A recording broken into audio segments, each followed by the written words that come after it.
আচ্ছা দেখো, এই টালিগঞ্জ স্টেশনে নামলাম। এবার এই খোয়ার রাস্তা, এখানে না ফ্লাইওভারও আছে। এই স্টেশনটা যেন কেমন দেখো, সব লোক এরকম খোয়ার ওপর দিয়ে। ও, এটা আর পাগল হয়ে যাব। এইভাবেই যেতে হবে। এখান দিয়ে ট্রেন আসছে, এখান দিয়েই নামো। এই যে বৃষ্টি একটু থেমেছে, ঝিরিঝিরি হচ্ছে, মোবাইলটাও গেছে, একে তো ভাঙা, তার মধ্যে এইভাবে যাচ্ছি। এই সকাল 9টায় বেরিয়েছিলাম।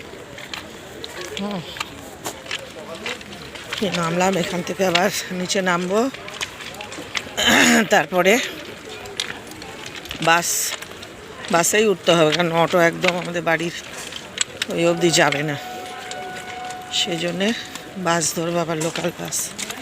কী অবস্থা দেখো, ভদ্রলোকেও পায়ে গিয়ে বাবা পড়ে মরে না মরি। ওকে, টাটা গাইস।